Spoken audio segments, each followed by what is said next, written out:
देव भगवान, आत्मा सत्य है, शरीर असत्य है। महाराज जी, आप पूछना चाहते हैं शरीर और आत्मा का भेद हम कैसे समझें महाराज? भजन से। भजन नहीं है तो बातों से थोड़ी समझ सकते हो। तपस्या और भजन के द्वारा पवित्र बुद्धि में जब विवेक का प्रादुर्भाव होता है तो विवेक के द्वारा सत असत का निर्णय होता है। असत है शरीर, सत है आत्मा, फिर उस सत आत्म तत्व का विवेक के द्वारा निर्णय होता है।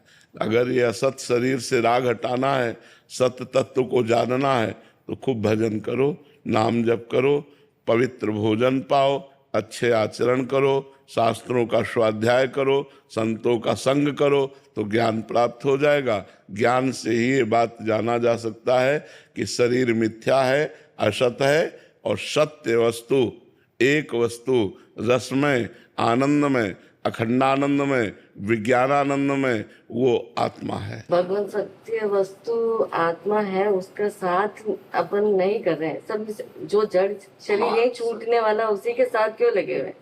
यही माया है भगवान की। माया का कैसे इनकी पड़ते? मामे वे प्रपद्यन्ते माया में ताम तरंते थे। भगवान कहते जो मेरी शरण में आ गया और मेरा भजन करता है वो माया से मुक्त हो जाता है। साक्षी जी, श्री हरिवंश महाराज जी। महाराज जी, यदि जीव शाश्वत रूप से श्री राधा कृष्ण जी का दास है और स्वभावता आनंद में है तो वो सबसे पहले माया के अधीन कैसे हो गया? यदि माया दिव्य को छू, माया होती अपना संकल्प, माया होती अपना संकल्प। अपनी कामना में हम फंस गए। अभी कामना ना करो, कोई माया नहीं है। कामना रहित हो जाओ तो आप ब्रह्म स्वरूप हैं। कामना ही आपके स्वरूप में बाधा है। तो पहली बार जब हमारी कामना हुई देखने की, सुनने की, बोलने की, खाने की, भोगने की, फंस गए हम। अब हम कामना हटाने के लिए तो भजन करते हैं कि हमारी सामने सारी कामनाएं शांत हो जाएं। जहाँ सकल कामनाहीन जे राम भगति रसलीन, वो भगवान की भक्ति में, वो ज्ञान में डूब जाता है, वो आत्मानंद में डूब जाता है। एक कामना ही तो बाधक है। कामना का त्याग कर दो, आज माया खत्म।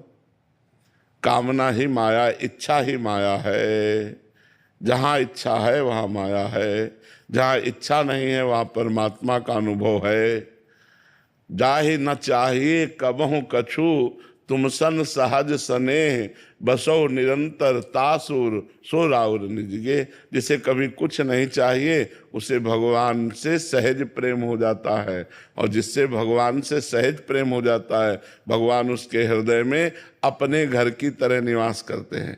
अपने घर का तात्पर्य है कि जैसे पराये घर में गए तो वापस आना है, और अपने घर में तो रहना ही है। तो भगवान उसके हृदय को अपना घर मानकर प्रकाशित हो जाते हैं, जिसके अंदर कोई इच्छा नहीं होती।